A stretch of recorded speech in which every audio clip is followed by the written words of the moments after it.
CET का exam अभी हुआ है, अब किस तरीके से नौकरियों की तैयारी है? हरियाणा में युवाओं जो है लगातार इंतजार कर रहे हैं नौकरियों को लेकर के, सरकारी नौकरी को। सीटी के एग्ज़ाम में जो हमारा कॉमन एलिजिबिलिटी टेस्ट है उसमें लगभग 7,73,572 लोग अपीयर हुए थे, जिसमें से 3,53,526 लोग उत्तीर्ण हुए हैं। और अभी अगले 15 दिन में लगभग 65,000 जो पोस्टों के अगेंस्ट एडवर्टाइजमेंट हो जाएगी। और अब की बार हम ये कर रहे हैं कि सारी एडवर्टाइजमेंट हम एक ही दिन देंगे, ताकि बच्चे किसी कन्फ्यूजन में ना रहें और वो अपनी प्रायोरिटी के हिसाब से अपने आवेदन कर सकें। अगले 15 दिन में विज्ञापन जारी हो जाएगा। ये 15 दिन में विज्ञापन होगा, कौन कौन से ग्रुप की नौकरियां होंगी, और सिर्फ सीईटी पास उम्मीदवार ही इनके अंदर जो है आवेदन कर सकेंगे? बिल्कुल, सीईटी पास ही उम्मीदवार जो है वो क्वालिफाई है कि वो अगली पोस्ट के लिए आवेदन कर सकता है हमारे स्क्रीनिंग टेस्ट के लिए। जो सी क्लास है, अगर उसमें टीचर छोड़ दें हम 7,500, तो उसके अलावा 30,500 पोस्टें जो हैं वो हमारे पास सरकार की तरफ से आ गई हैं। और 6,000 पुलिस की कांस्टेबल की भर्ती सरकार ने हमारे को करने के लिए कहा, जिसमें 5,000 मेल और 1,000 फीमेल कैंडिडेट, और इसके साथ टीजीटी 7,500।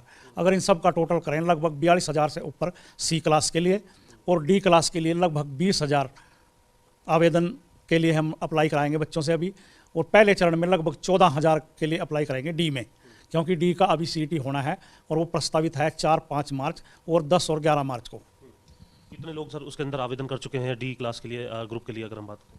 डी क्लास और सी क्लास में लगभग सभी कैंडिडेट बराबर कैंडिडेट थे जिन्होंने अप्लाई किया था, 11,22,000 लोगों ने। तो अब हमने उनका अवलोकन किया तो हमने ये पाया कि लगभग 10.5 लाख जो कैंडिडेट हैं वो कॉमन हैं डी और सी में। कुछ 17,000 कैंडिडेट ऐसे हैं जिन्होंने डी नहीं भरा, उन्होंने सिर्फ सी भरा था। तो एक तरह से ये अनुमान है कि 10,54,000 लोग जो हैं डी के लिए अपीयर होंगे। सर आप फरवरी के पहले सप्ताह में, क्योंकि 15 दिन बाद आप कह रहे हैं कि करीब 65,000 नौकरियां जो हैं वो आप निकालने जा रहे हैं, इसके अंदर नौकरियों की अगर हम बात करें, अभी डी का जो सीईटी है वो नहीं हुआ है, नौकरियों का जो इश्तिहार है वो आप फरवरी के पहले सप्ताह में निकाल देंगे, जबकि डी का जो टेस्ट है वो आप बता रहे हैं कि मार्च के अंदर तारीखें निर्धारित की गई हैं। ये किस तरीके से होगा सर? हमने जैसे सी का लिया है एग्ज़ाम और अब रिजल्ट भी दे दिया है, इससे पहले हम सी की एडवर्टाइजमेंट कर चुके हैं एक तरह से। मतलब एडवर्टाइजमेंट ना कहें तो बच्चों को हम इंटीमेशन दे चुके हैं कि हमारे पास ये पोस्टें इस विभाग की हैं। कल कैंडिडेट ये ना कहे कि सीईटी मैंने इसलिए नहीं दिया था कि मेरे लायक तो पोस्ट ही नहीं आ रही थी उसमें। तो इसलिए डी का भी हम विज्ञापन करने जा रहे हैं एग्ज़ाम से पहले ही कि हमारे पास इस विभाग की इस विभाग की ये पोस्टें डी के लिए आ गई हैं, ताकि बच्चे उसके लिए प्रिपेयर हो जाएँ। डी में कौन कौन सी सर पोस्टें रहेंगी अगर हम बात करें ग्रुप डी के अंदर जो आप निकालने जा रहे हैं? डी में लगभग 36 तरह की पोस्टें हैं। चौकीदार है, माड़ी है, अर्दली है, धोबी है, नाई है, बेलदार है। इस तरह की बहुत सी पोस्टें हैं जो डी क्लास में आती हैं, जिनको चतुर्थ श्रेणी कहते हैं। सर सीईटी जो अभी हुआ उसके अंदर कुछ त्रुटियां जो है वो पाई गई, कुछ का कहना था कि पीपीपी की वजह से सही अंक नहीं मिले हैं, कुछ खामियां जो है छात्रों की तरफ से उसमें बताई गई, उसको लेकर के क्या विचार किया जा रहा है? ये हमारा पहला प्रयास था और पहले प्रयास में कुछ न कुछ त्रुटियां रह जाती हैं, और हमने ये कहा था अपने जो नोटिफिकेशन में कि हम सारी वेरिफिकेशन जो है वो PPP के आधार पे करेंगे। तो PPP में ही कुछ त्रुटियां पाई गई हैं, तो इसलिए हम एक पोर्टल खोल रहे हैं कि अगर किसी कैंडिडेट को कोई क्लेम करना है या किसी को विड्रॉल करना है, किसी ने क्लेम किया कि मेरे घर में नौकरी नहीं है और वो 1,80,000 की कैप में आ गया, क्योंकि सरकार ने नीति बनाई है कि अगर घर में नौकरी नहीं भी है और 1,80,000 रुपये से ज़्यादा उसकी इनकम है वार्षिक, तो उसको इसका लाभ नहीं मिलेगा। तो इस तरह की जो कुछ त्रुटियां हुई हैं कि जिसको नंबर मिलने चाहिए थे उसको मिले नहीं, किसी को नंबर जिसने क्लेम भी नहीं किया था वो परिवार पहचान के आधार पे ही हमने उसको नंबर दे दिए, ग्रांट कर दिए। तो इसलिए हम 15 दिन के लिए पोर्टल खोल रहे हैं ताकि इन सारी त्रुटियों को हम ठीक कर सकें। वो पोर्टल सर कहाँ पर जो है आवेदक जो है उसको देख सकते हैं, क्या उसका जो यूज़र नेम है वो रहेगा? वो ऑनलाइन ही है, ऑनलाइन ही बच्चों को हम एक लिंक देंगे, उस लिंक पे जाके, लिंक ही नहीं देंगे, एक प्रेस्क्राइब परफॉर्मा भी देंगे कि आपने अपनी कंप्लेंट या जो आपका क्लेम है वो उस परफॉर्मे में आपने फिलअप करना है। कब तक दूर कर दिया जाएगा सर? 15 दिन में तो आप खोलने की बात कर रहे हैं, उधर दूसरी तरफ नौकरियों के आवेदन इश्तिहार भी आप निकालने की बात कर रहे हैं। नहीं, ये जो अपडेट है और विज्ञापन है ये आपस में क्लैश नहीं करेंगे।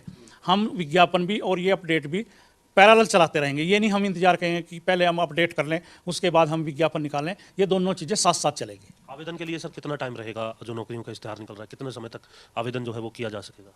जो सुप्रीम कोर्ट हाई कोर्ट की गाइडलाइन है उसमें कम से कम 21 दिन बच्चों को देने होते हैं। तो अभी हम विचार कर रहे हैं कि हम 21 दिन दें या 1 महीना दें या 21 दिन दे के कुछ 7 दिन दोबारा बढ़ा दें डेट। तो अभी विचार हो रहा है उस पर। तो डी ग्रुप के सर किस तरीके से आवेदन कर पाएंगे, क्योंकि उनके तो एग्जाम अभी नहीं हुए होंगे, मार्च में एग्जाम है। नहीं, डी ग्रुप के लिए कोई आवेदन, दूसरा आवेदन नहीं है। जो उन्होंने सीईटी में आवेदन किया है उसके आधार पर ही जो हमारे 14,000, अगर वो उत्तीर्ण हो जाते हैं तो उन्हें कंसीडर। बिल्कुल उनसे कंसेंट लेंगे, सिर्फ 14,000 लोग जो कंसेंट देंगे टॉपर, उनको सीधी नौकरी दे देंगे, उनका कोई फर्दर टेस्ट नहीं होगा। यानी कुल मिलाकर के अब ये 65,000 नौकरियां आप निकालने जा रहे हैं। कब तक ये नौकरियां जो हैं वो जो तमाम सीईटी के अभ्यर्थी हैं उनको मिल जाएंगी? कितना समय इस पूरी प्रक्रिया में लगेगा? कब टेस्ट, जैसा आपने बताया 21 दिन या 1 महीने का समय देंगे, उसके बाद टेस्ट कब तक हो जाएगा, रिजल्ट कब तक आ जाएगा, और ये नौकरियां जो 65,000 का आप दावा कर रहे हैं कब तक मिल जाएंगी? कल हाई अथॉरिटी की एक मीटिंग हुई थी जिसमें मैं भी था, सीएम साहब की चेयरमैनशिप में। सीएम साहब ने 31 दिसंबर 2023 का हमने टारगेट दिया है, पर मुझे पूरी उम्मीद है कि अगर 31 दिसंबर नहीं तो 31 मार्च 2024 तक ये पूरा का पूरा 65,000 का जो भर्ती का टारगेट है हम अचीव करने में कामयाब होंगे। सर अभी तक भर्तियां हो कितनी चुकी हैं? 65,000 तो आपने बताया कि अब 1 साल यानी फाइनेंशियल ईयर या फिर साल के अंत तक जो है आप देने जा रहे हैं। अभी तक भर्तियां कितनी हो चुकी हैं विभाग के अंदर? क्योंकि बेरोजगारी को लेकर के तमाम दूसरी बातें भी राजनीतिक तौर पर देखने के लिए मिलती हैं, लेकिन एचएसएससी के माध्यम से कितनी भर्तियां अभी तक हो चुकी हैं? चलो, मैं कोई राजनीतिक नहीं हूँ, मैं राजनीतिक भाषा भी नहीं बोलूँगा, पर इन 8 सालों में लगभग 1 लाख भर्ती एचएसएससी कर चुका है। और मैं 24 मार्च 22 में आया था चेयरमैन, उसके बाद हमने 16,000 की भर्ती की है। इस सरकार ने, जो मनोहर सरकार है, इसने लगभग एचएसएससी के माध्यम से, केवल एचएसएससी के माध्यम से 1 लाख लोगों को रोजगार दिया है। ये तो ऑन रिकॉर्ड है, इसमें कोई झुठलाया नहीं जा सकता।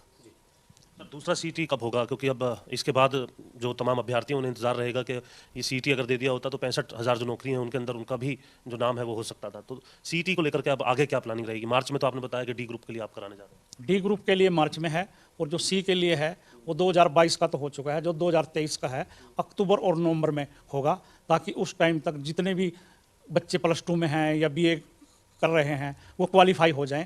और ये हर साल अक्टूबर और नवंबर में सीटी के लिए एग्ज़ाम हुआ करेगा। और अभ्यर्थियों को क्या कहना चाहेंगे सर आप खबरें अभी तक के माध्यम से, किस तरीके से वो अपनी तैयारी जो है वो रखें आगे के लिए और सरकारी नौकरियों?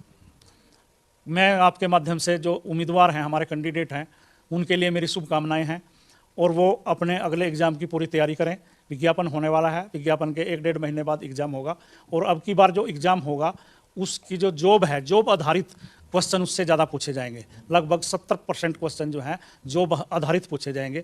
जैसे कोई व्यक्ति जेई सिविल है तो हम जेई इंजीनियरिंग उससे 70% पूछेंगे, 30% हम बाकी चीज़ें पूछेंगे, जिसमें 10 नंबर का कंप्यूटर जरूरी है, और 20 नंबर में हम सारा अवेयरनेस, जीके, हरियाणा की जीके, ये इस तरह की सारी बातें पूछेंगी। तो हम एक नया ट्रेंड शुरू कर रहे हैं, जॉब ओरिएंटल जो वो है सिलेबस, अब की बार हम ज़्यादा वह पूछेंगे। कुछ बच्चे ये भी कह सकते हैं कि जैसे क्लर्क है, पुलिस है, वहाँ तो कोई जॉब ओरिएंटल नहीं है, तो वहाँ हम एसएससी पैटर्न अपनाएंगे, जो एसएससी कंबाइंड एग्जाम लेती है, उस पैटर्न पे हम बच्चों का एग्जाम लेंगे। शुक्रिया हमसे बातचीत करने के लिए। तो एचएसएससी के चेयरमैन भोपाल सिंह खत्री हमारे साथ। बड़ा अपडेट कि करीब 65,000 के आसपास जो नौकरियां हैं वो इस वर्ष में निकाली जाएंगी, और 31 दिसंबर या फिर जो मैक्सिमम टारगेट है वो 31 मार्च 2024 तक का है इन तमाम नौकरियों को